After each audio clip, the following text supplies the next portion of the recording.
1 से लेकर 9 तक। व्यवस्था विवरण चैप्टर 28 वर्स 1 to 9।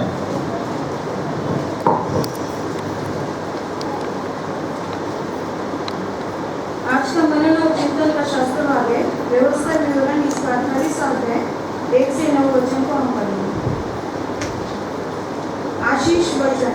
यदि तू अपने परमेश्वर यहोवा की सब आज्ञाएं जो मैं आज तुझे सुनाता हूँ चौकसी से पूरी करने को चित्त लगाकर उसकी सुने तो वह तुझे पृथ्वी पर की सब जातियों में श्रेष्ठ करेगा।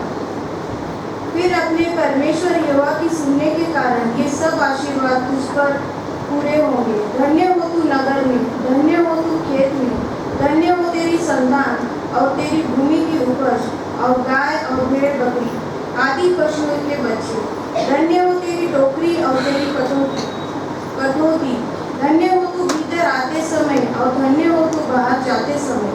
यहोवा ऐसा करेगा कि तेरे शत्रु जो तुझ पर चढ़ाई करेंगे वे तुझसे हार जाएंगे।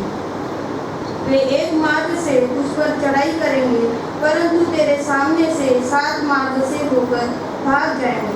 तेरे खेतों पर और जितने कामों में तू हाथ लगाएगा उन सबों पर यहोवा आशीष देगा। इसलिए जो देश तेरा परमेश्वर यहोवा तुझे देता है उसमें वो तुझे आशीष देगा।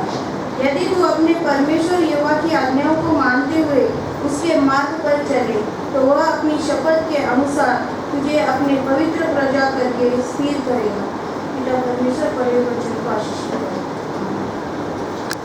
Thank you sister. दूसरा शास्त्र भाग हम पढ़ेंगे इफिसियों की पत्री, उसका 6वां अध्याय 10 से लेकर 18 तक।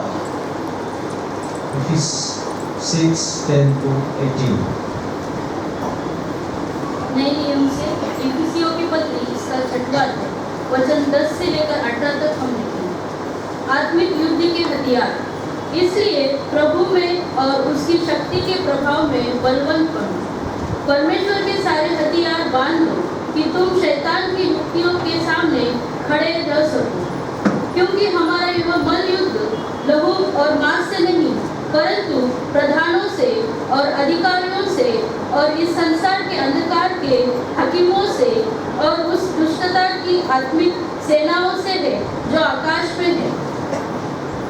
इसलिए परमेश्वर के सारे हथियार बांध लो कि तुम बुरे दिन में सामना कर सको और सब कुछ पूरा करके स्थिर रह सको।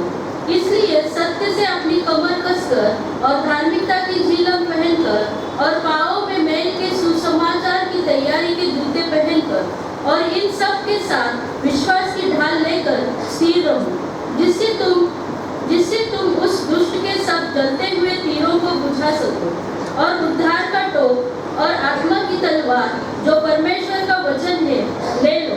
हर समय और हर प्रकार से आत्मा में प्रार्थना और विनती करते रहो और इसलिए जागते रहो कि सब पवित्र लोगों के लिए लगातार विनती किया करो। आमीन। Thank you. God bless you.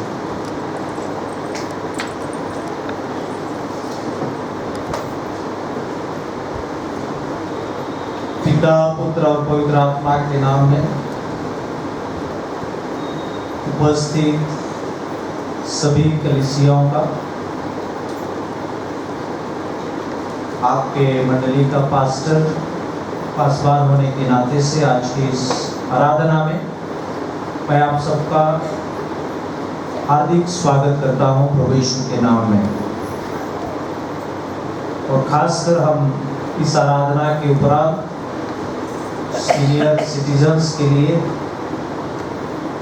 प्रेम स्वरूप आदर सम्मान हम दे रहे हैं। तो सभी उपस्थित सीनियर सिटीजन्स को मैं सलाम करता हूं। आपके प्यार के लिए, आपके त्याग के लिए, आपके परिश्रम के लिए, आपके विश्वास के लिए, आपके संस्कारों के लिए, उसी के द्वारा अपना परिवार फलता फूलता है। और प्रभु को मैं धन्यवाद देता हूं कि आज का दिन उसने हमें दिखाया है। जो नए लोग हैं कृपा करके खड़े हो जाए अपनी जगहों पर। जो कलीसिया से जुड़े हुए नहीं हैं, मंडली से जुड़े हुए नहीं हैं, या मेंबर नहीं हैं, या पहली बार आए हैं, या बाहर गांव से आए हैं, या गेस्ट हैं, आप सभी भाई बहनों का आज की इस आराधना में मैं स्वागत करता हूं। और जो विश्वास के साथ आप इस उपासना में, आराधना में उपस्थित हैं, वो विश्वास प्रभु यीशु मसीह आपका दृढ़ करे, और जो प्रार्थना विनती लेकर आप लोग आए हो, उस प्रार्थना को सुनकर प्रभु आपको उत्तर दे, और आपके द्वारा, आपके परिवार के द्वारा उसकी महिमा, उसकी स्तुति हो। आप अपनी जगहों पर बैठ जाएं।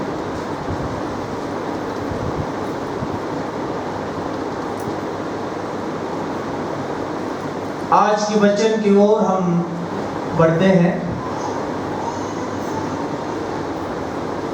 परमेश्वर पिता हम सभी का धनी, मालिक, प्रभु, जो हमें चलाता है, हमें चुना है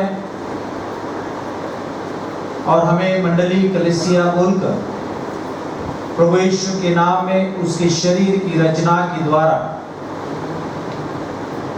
उसका स्पिरिचुअल विजन फुलफिल करने के लिए, डिवाइन विजन फुलफिल करने के लिए हमें इस जगत में रखा। आज हम किसी भी उम्र के पड़ाव पर हो, ये प्रभु की दया है।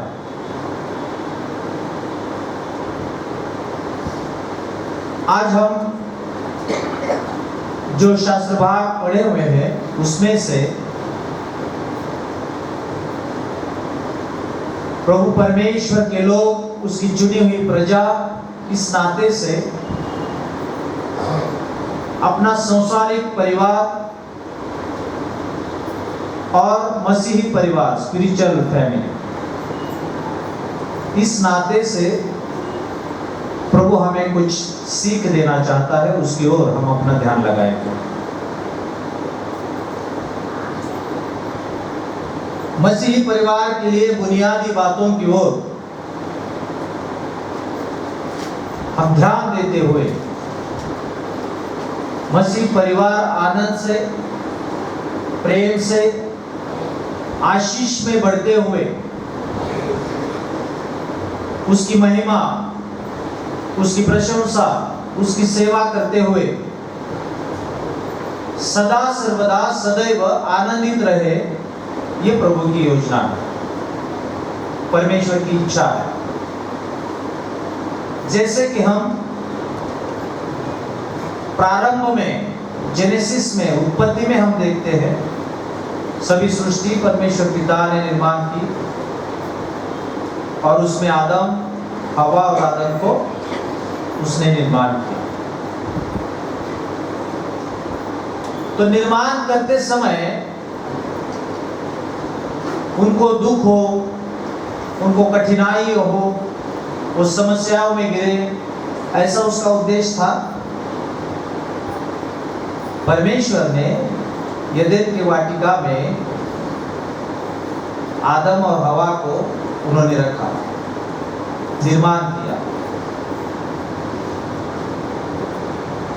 उसकी इच्छा थी परमेश्वर की, और इच्छा के अनुसार कुछ दिनों तक वो लोग चलेंगे। जैसे भी परमेश्वर उस वाटिका में आते थे, ये दोनों भागे दौड़े अपने निर्माणकर्ता के पास जाते थे। उनसे बातें होती थी, उनसे गपशप होती थी, डिवाइन फेलोशिप वहां पर हम देखते हैं। तो पहली बात, परिवार जो है, फैमिली जो है, कुटुंब जो है, वो परमेश्वर ने स्थापित किया। इसलिए कि वो परिवार फले फूले और उसकी इच्छा के अनुसार चले।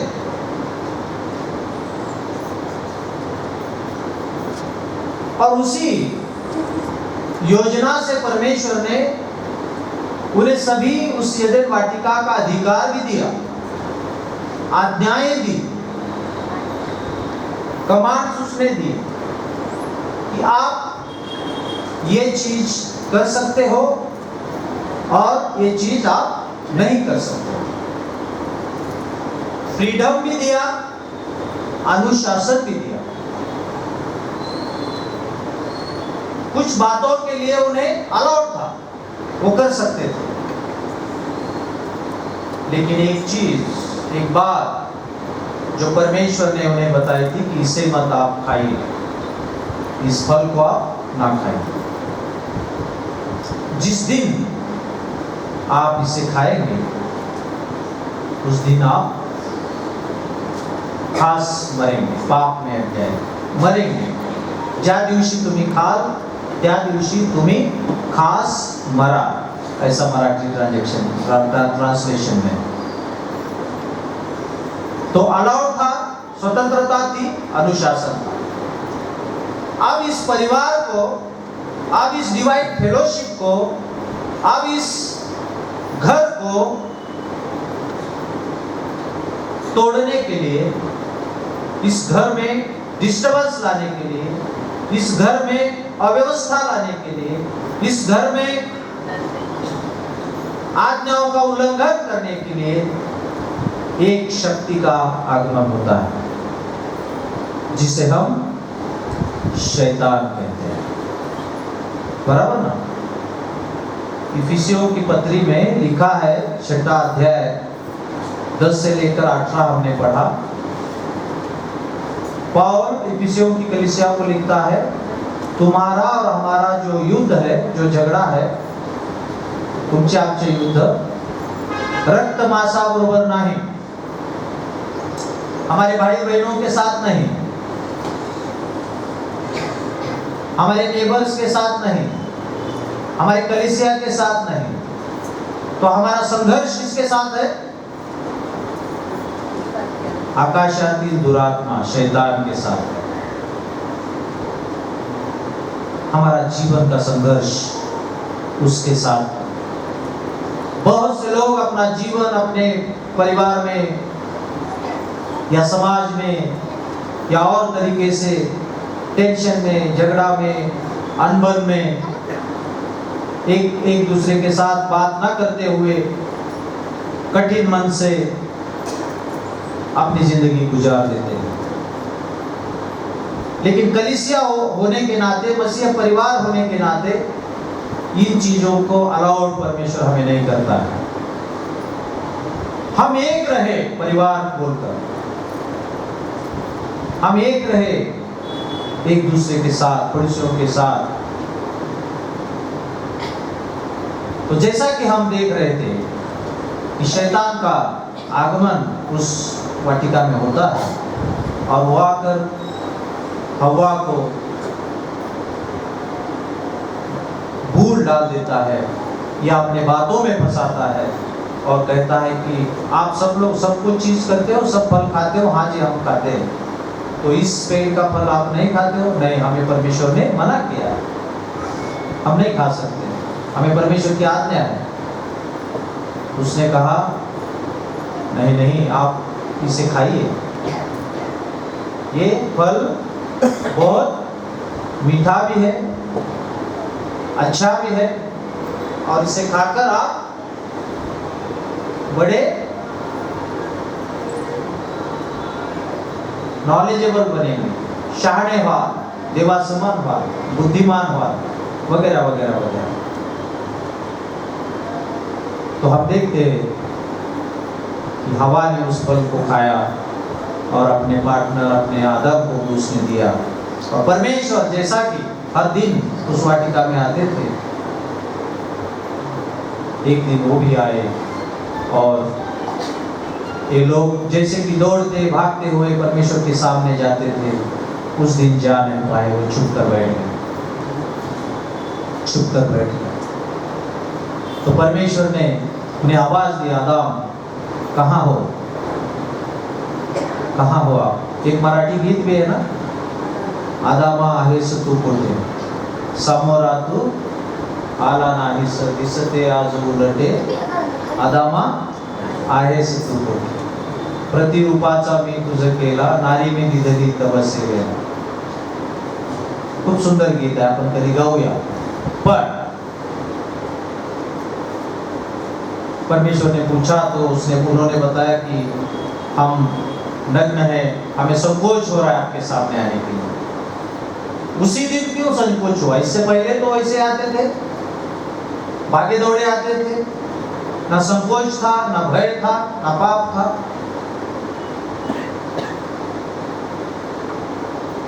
अरे भाई बहनों, जिस दिन उन्होंने वो फल खाए उस दिन उनकी स्पिरिचुअल दृष्टि जो है, आध्यात्मिक दृष्टि जो है बंद हो गई और जैविक दृष्टि उनकी क्या हुई? खुली हुई. और उन्हें लगा कि हम अभी परमेश्वर के सामने नहीं जा सकते. तो ये प्रस्तावना हम सबको मालूम है. मेरा इंटेंशन क्या है? ये चीज बताने के पीछे मेरा उद्देश्य या प्रभु परमेश्वर आज हमें ये सिखाना चाह रहा है, एक परिवार परमेश्वर ने बनाया है, हमारा सबका परिवार, तो हमें आनंद से रहने के लिए, हमेशा प्रभु के सामने भागे दौड़े आने के लिए, ना कि हमें चुपने के लिए. लेकिन ये शैतान जिसे देव विरोधक शक्ति कहते हैं, वो हमें परमेश्वर के आगे आने से, उसकी सेवा करने से, आनंद में रहने से, प्यार में रहने से हमें क्या करता है? डिस्टर्ब करता है. उस टाइम उसने उस आज्ञा का उल्लंघन करवा के आदम और हवा को पाप में डाला और पापाचं वेतन मरण इस जगत में आया, मृत्यु आया. और उस मृत्यु को प्यारे यीशु मसीह ने उस पदस्तंभ पर, उस सलीब पर उसने मारा और हमें उसके मृत्यु के द्वारा, उसके पुनरुत्थित होने के द्वारा हमें फिर से नया सार्वकालिक जीवन, जो शिक्षा थी उस शिक्षा से हमें छुड़ाया. लेकिन शिक्षा से हमें छुड़ाया जरूर, सार्वकालिक जीवन की आशा हमें जरूर है, लेकिन ये जीवन, ये उस सार्वकालिक जीवन की ओर बढ़ने हुआ, उस रास्ते पे चलते हुए इस जीवन को हमें, वो तैयारी के लिए ये जीवन है. हमारा आयु, हमारा जीवन उस तैयारी के लिए है.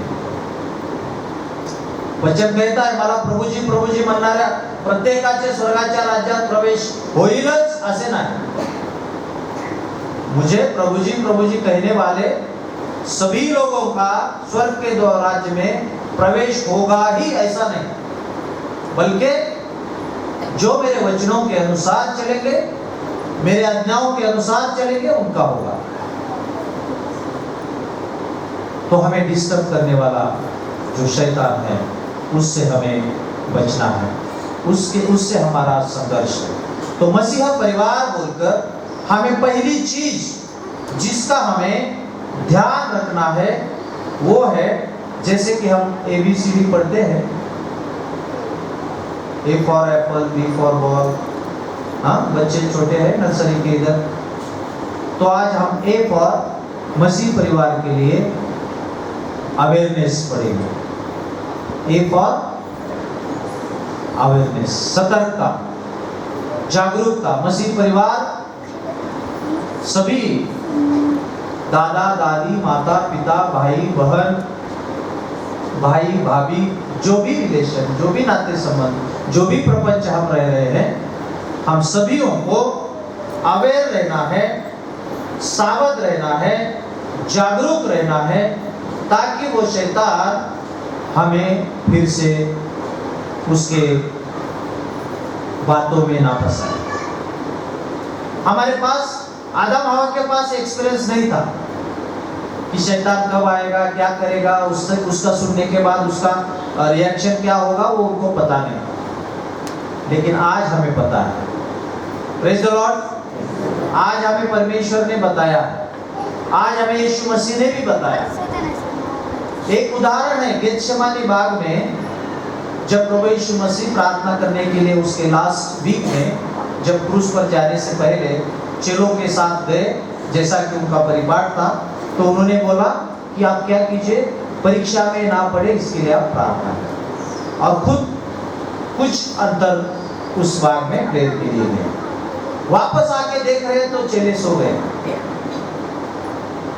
और उनको जगाया और बोला, उठा, तुम्ही परीक्षेत पडू नये म्हणून प्रार्थना करा। वापस प्रभु यीशु मसीह वापस आया, उन्हें बोला, उठो,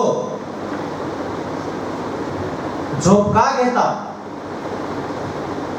तुम्ही परीक्षेत पडू नये म्हणून उठून प्रार्थना करा। जागृत रहा, सतर्क रहा, अवेर रहा।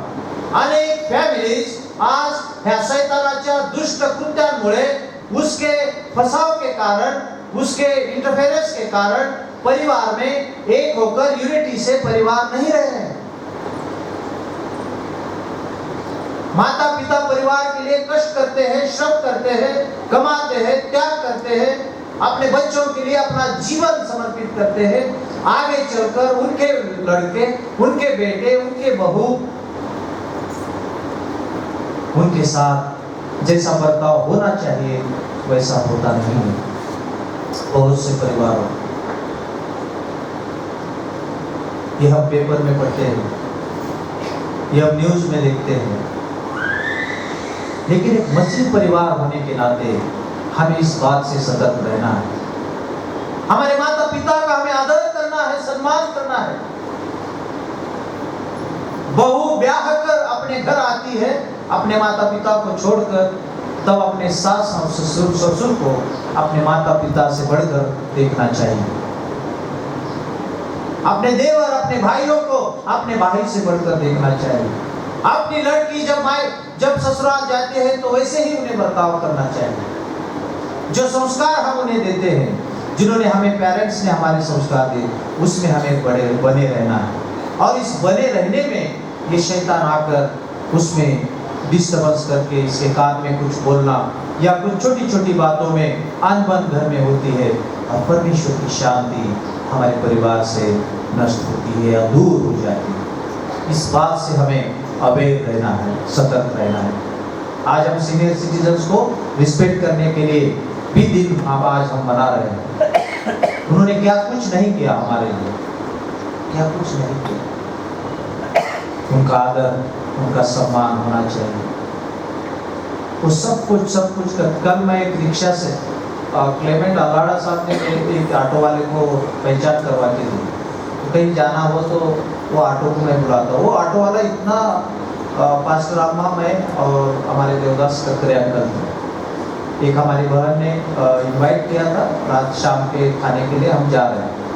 तो उन्होंने बताया, पास्टर साहब, सर बोले आजकल जमाना है ऐसा रनिंग में चलते चलते, लेकिन बहुत पते की बात उसने बताई। बोले जीवनामध्ये काय आहे, सगळं आई वडील एवढं करतात, तेवढं करतात, नोकरी लागली, घर बांधत बांधत बांधत, कष्ट श्रम, लेकरासाठी सगळं काही करतात। 58व्या वर्षी रिटायर होतात, 1 वर्ष घर बांधायला लागतं, 60व्या वर्षी घरचं उद्घाटन होतं आणि 61व्या वर्षी आपले लेकरं सगळे अमेरिका, इंग्लंड इकडे तिकडे जातात आणि त्यांच्या गुडघ्याचा तकलीफ, कमरेला त्रास, चालता येत नाही, उठता येत नाही, स्वयंपाक करता येत नाही। अमेरिकेहून, इंग्लंडवरून आई तब्येतीची काळजी घे, पप्पा तब्येतीची काळजी घे, असे फोन निघून येतात। त्यांना गरज त्यांची आहे, परंतु ती मिळत पुष्कळ ते बोलत होते। देवदास ककरे अंकलने त्यांना ॲडवाइस केले की तुम्ही एक पुस्तक लिहा आणि रफ लिहून मला द्या, मी प्रकाशन करेन। खूप बोलत होते। त्यांना एका दिवशी आपण जनरल एक प्रोग्राम होईल, लीडर्स आहेत, त्यांना खास करून बोलू आपण, इतकी विद्वत्ता आहे, जनरल नॉलेज आणि इतकं प्रैक्टिकल नॉलेज त्या व्यक्तिकडे है। So I am proud of you. अलाड़ा साहब, उनको कन्वे कीजिए मेरा मैसेज। बोलने का मतलब यह है हमारे परिवार में शांति रहे, हमारे परिवार में आनंद रहे। इसलिए प्यारे भाइयों बहनों, हमें अवेयर रहना है। पहला अल्फाबेट अवेयर रहना है, सावधान रहना है। इफिसियों के पत्र में लिखा है, उससे हमें युद्ध करने के लिए शस्त्र सामग्री क्या चाहिए, शैतान से संघर्ष करने के लिए या उसके ऊपर जीत पाने के लिए हमें उसके वचन में, उसके विश्वास में, उसके प्रेम में हमें रहना है। दूसरी बात, हमें परिवार में बाउंड्रीज रखनी चाहिए। Be for boundaries.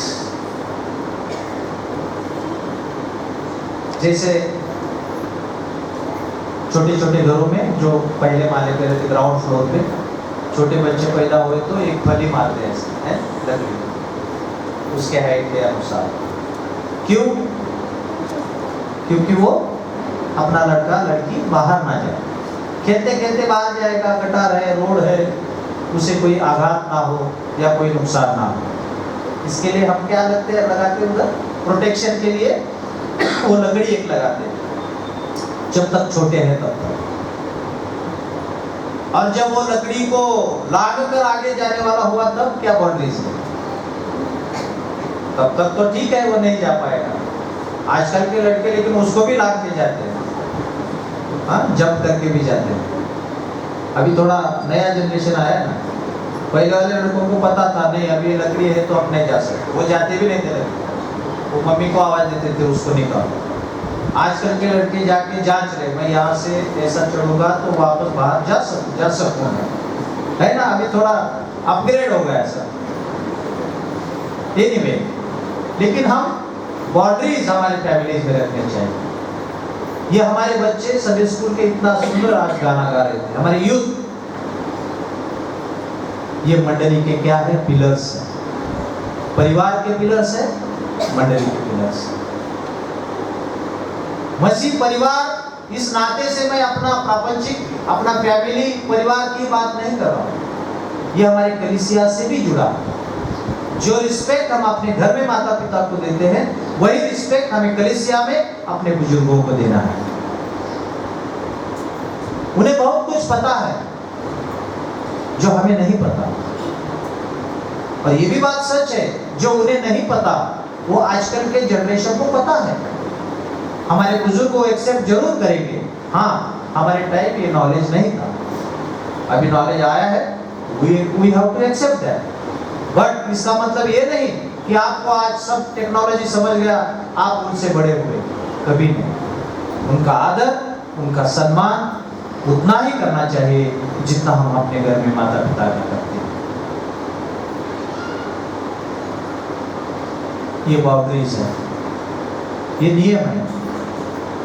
व्यवस्था विवरण में परमेश्वर ने बोला, अगर तुम तुम्हारे परिवार को बाउंड्रीज लगाएंगे, अगर तुम मेरी बात सुनेंगे, मेरा वचन सुनेंगे, मेरी आज्ञाओं को लांघ कर आगे पीछे नहीं जाएंगे, दाएं बाएं नहीं झुकेंगे, जिस वतन तुम्हें मैं प्रॉमिस लैंड की तरफ ले जा रहा हूं, वहां आप आशीषित होंगे। जाते समय आप आशीषित होंगे, आपका परिवार आशीषित होगा, आपकी खेती बाड़ी आशीषित होगी। जिस कार्य को आप हाथ में लोगे वो आशीष से भरेगा, सक्सेसफुल होगा। जे कार्य तुम्हें हाथी के हाथ यशस्वी होई, तुझी टोपली परात तुझी बरकतीने भरून जाईल, तुझी गुरे ढोरे शेरडे मेंढरे आशीर्वादित होतील, नगरात तू आशीर्वादित होशील, तुला उसने घेण्याची गरज पडणार नाही, तर तू उसने देणारा होशील। आमीन। किसी के आगे हाथ फैलाने की जरूरत हमें नहीं पड़ेगी, लेकिन हम दूसरों को देने वाले बनेंगे। Praise the Lord. इतना आशीष हमें परमेश्वर देने वाला है। इसके लिए हमें अनुशासन हमारे परिवार में, अनुशासन हमारे कलीसिया में होना बहुत महत्वपूर्ण बात है। तीसरी बात, communication. See, A for awareness, B for boundaries, C for communication। वार्तालाप परिवार में होना जरूरी है, और वार्तालाप ढंग से होना जरूरी है। अपने बच्चों के सामने मम्मी पापा अगर झगड़ा कर रहे हो तो उसका इफेक्ट गलत तरीके से अपने बच्चों के ऊपर जाएगा। फैमिलीज में मम्मी पापा ने जो भी उनका है, सेपरेटली बच्चों के सामने बात ना हो। दूसरी बात, अभी इस युग में, इस फास्ट युग में, इस टेक्नोलॉजी के युग में, जब तक बच्चे काम से आते हैं माँ बाप सो जाते हैं, और जब तक बच्चे सोते रहते हैं माँ बाप काम पे निकल जाते हैं। कई परिवार में मुझे सुनने को मिला 8-8, 10-10 दिन अपने बच्चों से बातचीत नहीं होती। ताकि शेड्यूल ऐसा है। नांदेड़ में ऐसा नहीं है ना, नांदेड़ में नहीं होगा, बम्बई पुणे में तो ठीक है। हम सब मिलते हैं, कितने परिवार दिन भर का एक खाना साथ में खाते, हाथ उठाएंगे सब मिलके, दिन में का एक खाना साथ में खाते, बहुत कम लोग।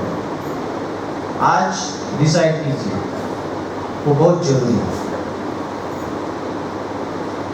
नाश्ता भले अलग अलग टाइम में हो, दोपहर का खाना अलग अलग टाइम में हो, लेकिन शाम के वक्त, रात के वक्त तो हम इकट्ठा, जो भी टाइम आपका है, सभी फॅमिली एक साथ खाना, नातवंड, मुलं, सुनबाई, लेकर, जावई, है ना।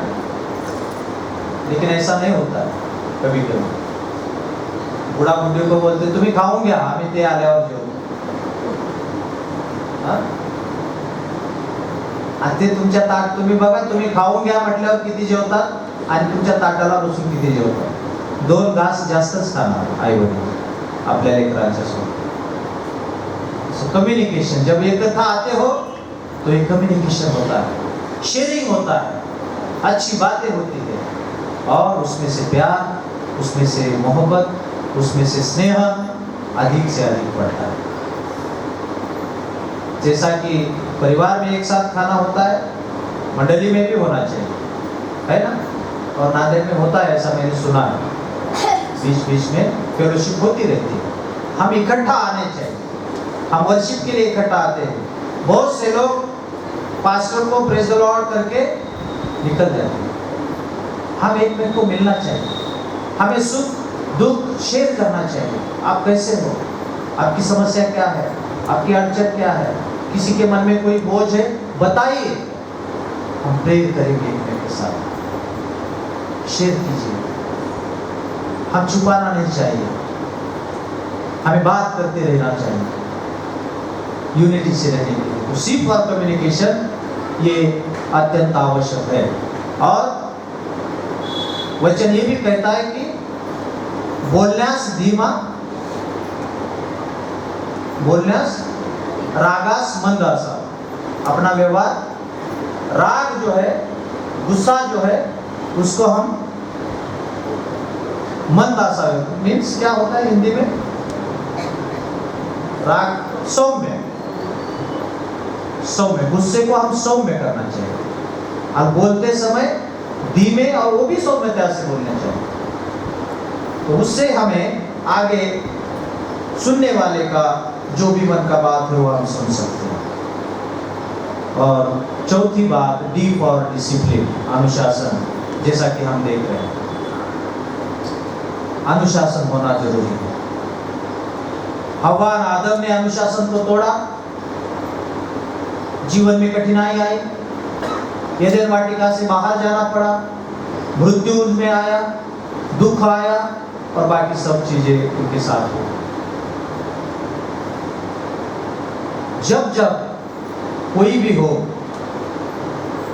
डिसिप्लिन से बाहर जाता है, स्कूल में बच्चे अगर डिसिप्लिन तोड़ते हैं तो टीचर उन्हें पनिशमेंट करते हैं, घर में बच्चे डिसिप्लिन तोड़ते हैं, माँ बाप उन्हें पनिशमेंट करते हैं। तो हम सभी लोग परमेश्वर का परिवार, मसीह परिवार, यीशु हमारा प्रभु, इस नाते से हमें डिसिप्लिन में, अनुशासन में रहना बिल्कुल जरूरी है।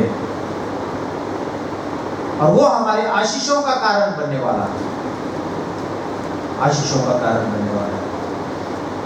और चौथी जो बात है, ई फॉर एंजॉयमेंट। फिलिप्पी पत्र में, फिलिप्पी 4:4 में लिखा है, पौल बोलता है, सर्वदा प्रभु मध्ये आनंद करा, पुन्हा म्हणे आनंद करा। तुमची सहनशीलता प्रभूला कळून येवो, देवाला कळून येवो, प्रभु समीप आहे। यीशु हमारे नजदीक है। आप सहनशील बने रहे और हर परिस्थिति में आनंदित रहे। अब आनंदित हर परिस्थिति में ह्यूमन बीइंग नहीं रह सकता। दुख का अगर प्रसंग है तो हम आनंदित कैसे बने? हमें कोई कठिनाई है, फाइनेंशियल वो प्रॉब्लम है, हम आनंद कैसे मनाएं? लेकिन पौल जो आनंद बोल रहा है वो आनंद कौन सा आनंद है? प्रभु में आनंदित हो। Praise the Lord. ये फर्क है आनंदित होना और प्रभु में आनंदित होना। हमें कोई गिफ्ट किसी ने दी, आनंदित हो गए, या हमने कुछ मांगा था वो मिला, हम आनंदित थे। हमारा बर्थडे हुआ, हम आनंदित थे। एनिवर्सरी हुए, हम आनंदित थे। नया घर लिया, हम आनंदित थे। ये सब कर कर उस बातों से हम आनंद लेते हैं, लेकिन मसीही आनंद वो है जो प्रतिकूल परिस्थिति में आनंद है। हम बीमार हैं, हम आनंदित हो। क्यों? हमें चंगाई मिलने वाली है। Praise the Lord. हम संकट में हैं, हम आनंद माने, क्योंकि इस संकट से मेरा प्रभु मुझे निकालने वाला है। मैं फाइनेंशियल प्रॉब्लम में हूं, हम आनंद करें, क्योंकि हमारा बोझ, हमारा खुदावंद यीशु मसीह उस प्रॉब्लम में से हमें निकालने वाला है। संकट के कारण थॉमस को जीसस ने कहा, यीशु मसीह ने कहा, चेलों ने कहा कि प्रभु जी उठा है, हमने देखा है। थॉमस बोला नहीं, मैं जब तक नहीं देखूंगा मैं वो स्पॉट नहीं देखूंगा तब तक मैं बिलीव नहीं करूंगा। तो प्रभु यीशु मसीह थोमा के लिए आए वापस 8 दिन के बाद और बोले, थोमा देख मेरे हाथ, देख ये निशान। तब थोमा बोला, मेरे प्रभु, माझा देव। तो यीशु मसीह ने उससे कहा, बहुत मार्मिक चीज, तू पाहिलास म्हणून विश्वास करलास, तूने देखा इसलिए तूने भरोसा किया। ना देखते हुए भी विश्वास करने वाले वो धन्य हैं, न पाहता विश्वास करनारे धन्य हैं। Enjoyment for what? एंजॉयमेंट वो है ना देखते हुए। आज हमारे पास वो आशीष नहीं है, आज हमारे पास वो बात नहीं है जो हम मांग रहे हैं, जिसकी हमें जरूरत है, लेकिन आनंद उसमें मनाए कि वो ना दिखते हुए भी मुझे मिली है, क्योंकि प्रभु में वो मुझे मिलने वाली है। Praise the Lord. फिलिप्पी 4 में पौल बोलता है, तुमची मागणी देवाला आभार प्रदर्शनासह कळवा। थैंकफुल हार्ट से आप आपकी जो नीड है वो प्रभु को बताएं। इसका मतलब क्या है कि प्रभु, मैं जो कुछ भी मांग रहा हूँ वो तूने मुझे दिया, इसलिए मैं तुझे आभार व्यक्त करता हूँ। Praise the Lord. हमारी प्रेयर इस रीति से होनी चाहिए, प्रभु तू हमें ये चीज दे, ये बात हमारे जीवन में पूरा कर, तब मैं तेरे लिए कुछ करूंगा। नहीं, प्रभु जी हम तुझे जो भी मांग रहे हैं वो तूने हमें दिया है, इसके लिए हम तुझे धन्यवाद देते हैं। सिर्फ देखने से विश्वास ना रखते हुए, बिना देखे प्रभु जो हमें आशीष देने वाला है उस पर हम भरोसा करें। तो आज का मैसेज यही है। पहली बात, मसीह परिवार होने के नाते या कलीसिया होने के नाते हमें अवेयर रहना है शैतान की चीज बातों से। हमें बाउंड्रीज अपने जीवन में, अपने परिवार में, कलीसिया में रखनी है। हमें कम्युनिकेशन अपने एक दूसरे के साथ रखना है, good communication, well understanding, with respect and forgiveness. Discipline हमारे परिवार में और हमारे कलीसिया में होना है, और एंजॉयमेंट, प्रभु में आनंद हमारे परिवार में होना है। तो ABCDE इन बातों से वो परमेश्वर हमें आशीषित करके हमारे जीवन को संभाले रखने में समर्थवान प्रभु परमेश्वर। आइए हम प्रार्थना करें। तो परमेश्वर पिता, हम तुझे धन्यवाद देते हैं इस समय के लिए और तेरे गाइडेंस के लिए, तेरे मैसेज के लिए, तेरे संदेश के लिए। जो भी हमने सुना है, ये संदेश यहाँ पर सीमित नहीं है। हम इस पर मनन करें, चिंतन करें, पठन करें बाइबल का, तो हमें और भी चीज़ें तेरी आशीष होने पाए। फिर से मैं बोलता हूँ, कहता हूँ प्रभु, प्रार्थना करता हूँ उपस्थित सभी परिवारों को, सभी कलीसिया को तेरे आशीषों से यीशु मसीह के नाम में हमें प्रार्थना करते सुनिए और ग्रहण कीजिए। आमीन।